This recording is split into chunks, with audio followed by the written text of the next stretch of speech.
Estamos en Buenos Aires y estamos en los últimos minutos de Jorge McFood en la capital argentina con Sergio Peralta y Jorge, que van a hacer un diálogo extendido para nuestro canal, donde vamos a conocer algunas de las características del pensamiento y de la obra de Jorge McFood, un uruguayo, un hombre de Tacuarembó, que es docente en Estados Unidos. Nada mejor, alguien se encargó de retratar muy bien las víctimas que son quemadas en el altar del capitalismo cuando Eduardo Galeano escribió Los Nadies. Se nos acaba el tiempo, cada uno salimos para un lado. Vivís en el estómago de la bestia, o sea, estás ahí. Y recién dijiste, es el postcapitalismo. Se está muriendo, se está acabando el imperio. Como hegemonía, sí. No quiere decir que pase a ser un país irrelevante, porque recordemos, es el tercer país más poblado del mundo, Estados Unidos, es la tercera extensión más grande del mundo, está lleno de recursos naturales, todavía sus universidades son muy potentes, obviamente porque absorben cerebros de otras partes. Es decir, sí va a seguir siendo un jugador muy importante en el mundo, todavía tiene un poderío militar importante, etc.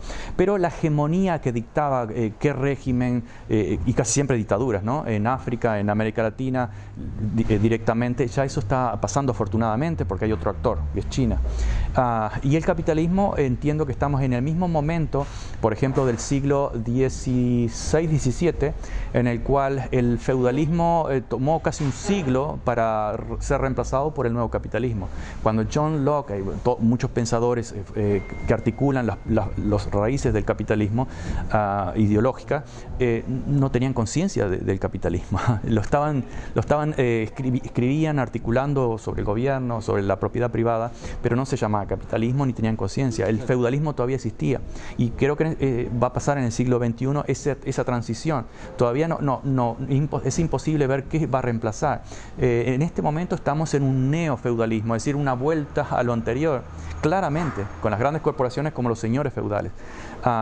Y el resto de los trabajadores sin ningún poder de decisión, cero poder de decisión. Claro, no hay un corte histórico así, digamos, imposible. Como que acá empieza el capitalismo, sí, y de este lado sigue. Sí, por ejemplo, la revolución rusa fue un corte histórico para Rusia y para gran parte del mundo, pero siempre dentro del marco capitalista. Sí, sí, sí. Y por eso, por ejemplo, Cuba nunca se pudo desarrollar, totalmente acosada y bloqueada. Imposible que otra experiencia se desarrolle cuando el marco general es uno, y en este caso el capitalismo. Es decir, en ese momento todavía estaba dominando, no estábamos en un momento de transición. Ahora sí estamos, me parece, en un momento de transición porque la cabeza ya está cambiando. Bien. Así como para cerrar, lo toco, digo, acá está el libro temoroso, al que le han... Temeroso, digo, al que... Bueno, ha asustado a muchos, no solo a editores. Claro que sí. Y en algún momento asombrado los editores porque es un ladrillo. Y la verdad que vos como arquitecto es bastante parecido a un ladrillo. Un ingeniero en Texas me cuestionó porque había abandonado la arquitectura y yo le dije que casi en broma, ¿no? Porque descubrí que el mundo no estaba hecho de ladrillos sino de palabras. Claro, está muy bueno. Digo, después de escribir esto, viste que los autores escriben y de repente después tienen el síndrome del nido vacío, o sea, se acabó y le cuesta mucho. Nunca me pasó. Y es lo que iba a decir, porque ahora supongo yo que el posible editor de La Frontera Salvaje, acá en Argentina, si se entera que el próximo libro, La Mosca en la Telaraña, tiene 1000 páginas, se suicida. Pero... Ayer alguien me decía, pero ¿por qué 1000 páginas? ¿Quién va a leer eso? Y yo le decía, yo.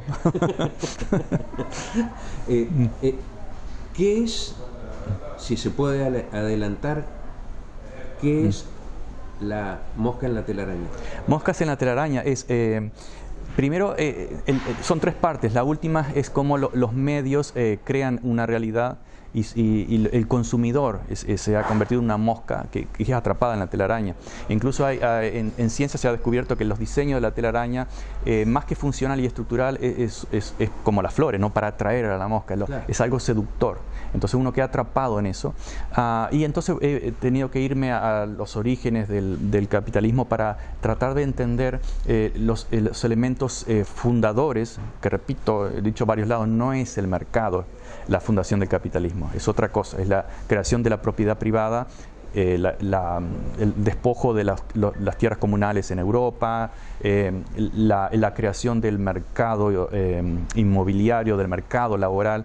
Se crea la economía como independiente del resto de la realidad, pero dictando la realidad. Y eso dicta también cómo la cultura, el cine, los libros, la narrativa popular y los medios, sobre todo los grandes medios, responden a esas necesidades de acumulación. Bien. Bueno, se nos acaba el tiempo, Jorge. Gracias. Esto supongo yo que la gente que está trabajando en la elaboración de esta pequeña charla se va a encargar de hacerla circular. Y bueno, nos queda volvernos a encontrar. Veremos el próximo año. Igual siempre estamos en contacto, pero nada reemplaza el contacto con la gente. El cara a cara. Es una experiencia que vale por un año entero. Claro, nos Sí. hace creer a veces las videoconferencias. Sí. Está bien, pero no tiene nada que ver. Pero nada que ver. Sí, sí. Lo material va a seguir primando sobre la gente. Sí. Gracias. Gracias, Sergio, y a todos.